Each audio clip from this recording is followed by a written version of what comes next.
Hey podcaster, meet Acast. We're the top independent podcast network for creators in the know.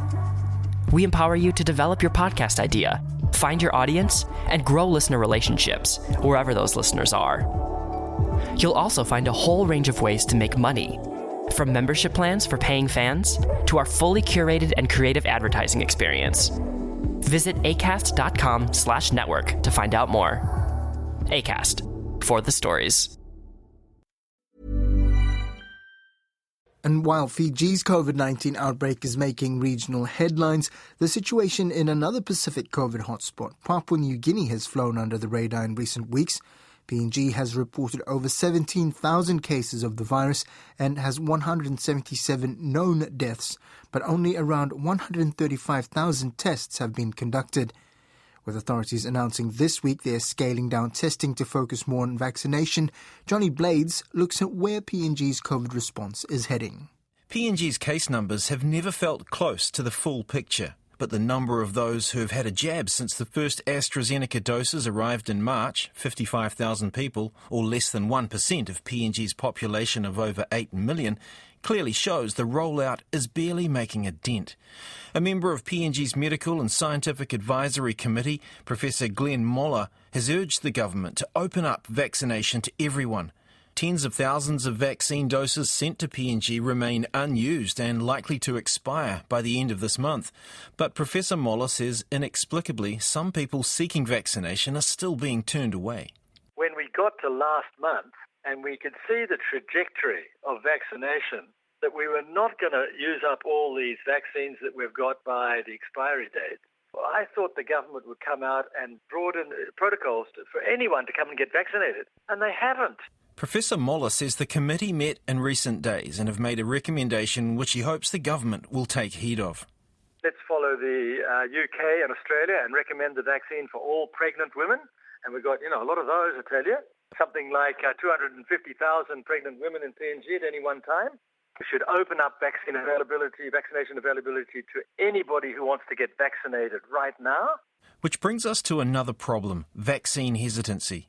PNG's health workforce continues to face misinformation hurdles in its bid to vaccinate people. A senior oncologist at Port Moresby General Hospital, Dr. Peter Olali, is currently back in his home village in PNG's Islands region. He says older people in the village rely on their educated children to relay accurate information about the pandemic, but he admits other influences have their ear.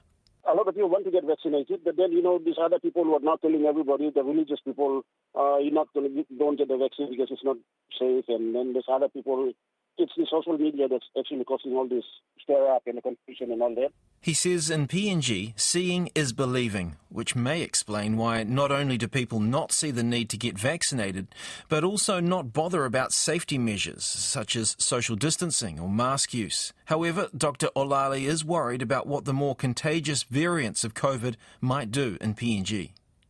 We are just anticipating the Delta strain, if it's going to come in, how is it going to be like? Previously, we never saw the real, COVID, what it did to other countries in PNG. In terms of deaths and all that, compared to other countries, we didn't actually see a lot of people just dying like that from COVID, despite having a high number of transmission and infections and all that. The Justice Minister Brian Kramer says given how under-resourced and hobbled the PNG health system is, deaths from diseases that other countries have made preventable are unfortunately common. In PNG, people die every day from TB, die from malaria, die from cholera, they die from HIV. And obviously, if we had the same number of cases in PNG in Australia, it would be again a pandemic. And in PNG, it is unfortunate that it's become the norm. And this is why when you have a pandemic like COVID, unless 1,000, 2,000, 3,000 people are dropping dead, it's not going to be taken seriously.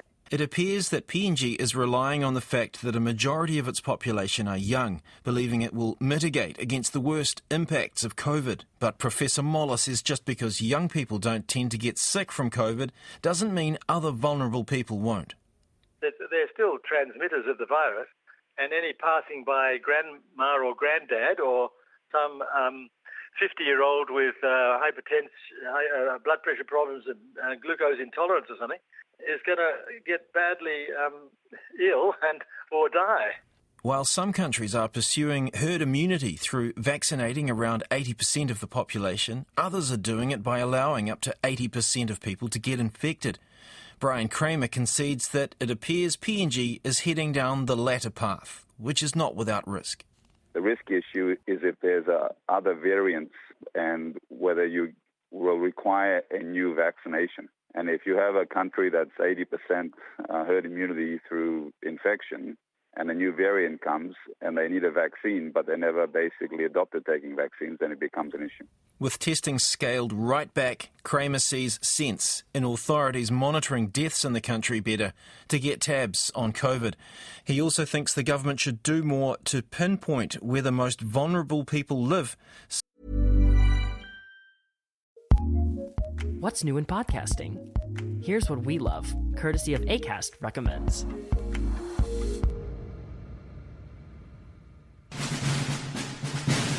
The Civil War was the most important event in U.S. history. That's because it decided what kind of nation America would be and whether or not America's promise of justice and liberty for all would come true. And what decided the outcome of the Civil War was its battles. I'm Scott Rank, and I'm the host of the show Key Battles of the Civil War. I'm joined by history professor James Early, and we look at the battles of Gettysburg, Antietam, Fredericksburg, Chancellorsville, and much more. And although the Civil War ended generations ago, with the 160th anniversary of the Battle of Bull Run coming up, in many ways the effects of the war live on to today. Subscribe wherever you listen to your podcasts.